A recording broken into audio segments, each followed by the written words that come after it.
Olá, queridos irmãos, vamos para mais um Mente Sã? A esperança é um alimento da nossa alma, ao qual se mistura sempre com o veneno do medo. Essa é uma frase de Voltaire. E afinal, o que é o medo? O medo é a resposta emocional a uma ameaça que pode ser potencial ou real. Enquanto que a ansiedade, ela é a antecipação de uma ameaça futura. Então, o medo é basicamente a maneira com que o nosso corpo encontra para nos preparar, para algo que possa nos representar algum tipo de ameaça ou de perigo. Então, quando nós somos colocados em situações assim, o nosso cérebro ele vai enviar uma mensagem para o corpo, e sinais que buscam aumentar a nossa chance de sobrevivência diante dessas ameaças e até mesmo desse perigo. Então, as partes do cérebro que são responsáveis por toda essa reação é basicamente a amígdala, a amígdala cerebral, que é uma das áreas mais primitivas do nosso cérebro e que faz parte também do sistema límbico, onde a gente vai processar as nossas emoções, e do córtex frontal, que é aquela parte do cérebro que vai trabalhar, dentre outras funções que ele tem, na resolução de problemas e até no controle dos impulsos, Então, esses sinais sensoriais, eles vão chegar muito mais rápido na amígdala. E aí, como se fosse acionando o pânico. E aí, produz aquela resposta instintiva, Então, assim, um exemplo. Um carro se aproxima, você vai e corre, Um cachorro vem correndo, você não pensa duas vezes e sai correndo, Então, essa resposta instintiva é ocasionada por toda essa alteração. Então, nesses momentos de estresse, o nosso cérebro ele vai liberar alguns hormônios químicos, como por exemplo o cortisol e a adrenalina. E ele libera tudo isso na nossa corrente sanguínea. E aí a gente vai responder de uma maneira fisiológica, Por isso que existe um aumento de pressão na corrente sanguínea, aumento da frequência respiratória, dos batimentos cardíacos, do arrepio, o pelinho, fica erguidinho e até a pupila dilatada, Então, no caso do medo, todas essas alterações é para nossa sobrevivência diante desse confronto, Até porque com essa ameaça, diante desse contexto todo aí, existem apenas duas reações: lutar ou fugir.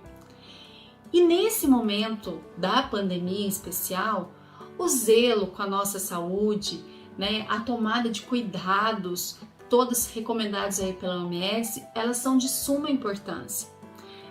No entanto, se você tem percebido que essa preocupação tem sido desproporcional, está exagerado, até mesmo irracional, que tem levado você a ter comportamentos, por exemplo, excessivos, como por exemplo, vou medir a minha pressão, vou medir a minha oxigenação toda hora, a minha frequência cardíaca, vou no hospital, aí talvez seja a hora de ligar um sinal vermelho e buscar uma ajuda profissional para ver o que de fato está acontecendo com você.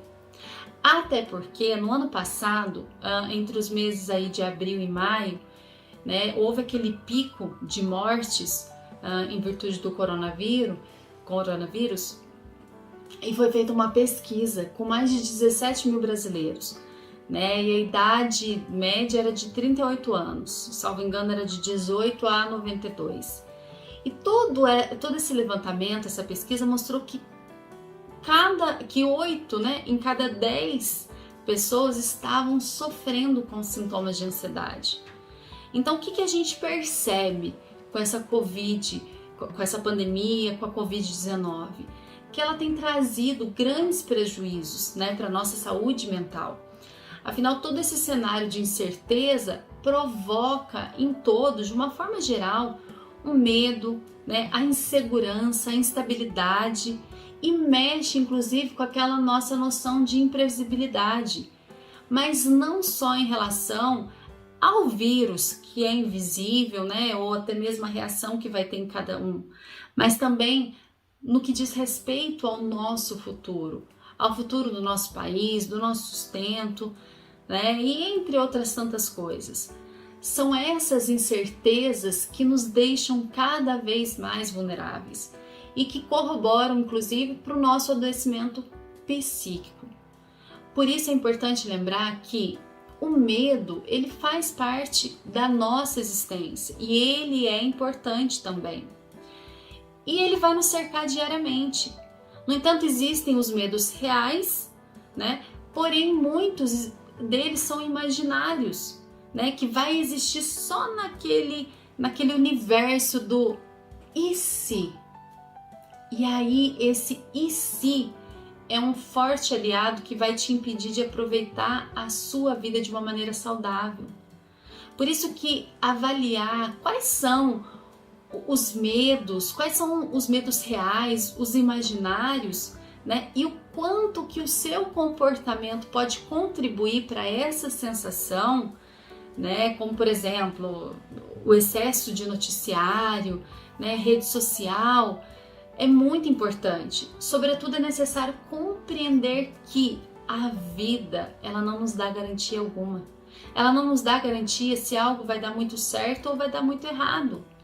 E é por isso que nós não podemos permitir que o medo nos impeça, nos paralise ou até nos limite de viver de uma maneira mais leve, né? Por isso que é importante lembrar que nós não somos o nosso medo. Por isso que quando a gente identifica o nosso medo, quando a gente não se cala diante deles, nós conseguimos compreender, né, quais são os fatores que correspondem a esse medo. Será que são internos, né, de origem emocional? São externos, de origem aí real, né, de um fato que vocês estão vivendo? Né? Então, analisar o nosso comportamento cotidianamente é muito importante para a gente entender, inclusive, qual deles tem contribuído para esse aumento de ansiedade, aumento de preocupação, de medo, né? Isso é muito importante. É importante ainda entender que quanto mais nós dermos poder a esses medos, mais eles vão nos controlar. E aí algumas técnicas, como por exemplo, de respiração, de atividade física, né, de contato com quem se ama, estudo, leitura, vai ajudar a reduzir aquela sensação de angústia, né, e até mesmo naquele alerta constante de preocupação. E aí você vai conseguir compreender o que é que tem prejudicado de fato a sua vida, né, para que você desfrute dela de uma maneira mais tranquila. Sentir medo não é algo necessariamente ruim, até porque ele é muito importante para a nossa sobrevivência, né? O grande problema é o excesso do medo, é aquele medo que se mostra prejudicial e até mesmo incapacitante, que pode inclusive paralisar a sua mente e te distanciar de você mesmo. E aí é aquele medo que vai ocasionar um enorme sofrimento. Afinal, viver com medo é viver pela metade.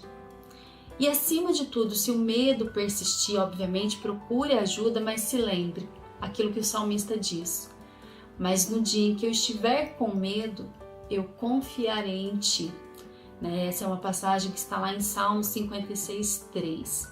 Por isso, lembre-se em quem você tem crido. Obviamente, nós precisamos seguir as medidas impostas, né, pela Organização Mundial de Saúde. A gente precisa seguir com os cuidados. Nós precisamos sim aderir à vacina. Nós precisamos ter aderir todos os recursos humanos, mas também não esquecer dos nossos recursos espirituais, ok? Vamos viver uma vida mais plena, uma vida mais leve, compreendendo que, assim como os dias bons tiveram um fim, eles se acabam, os dias maus também terão. Um forte abraço e até a próxima live.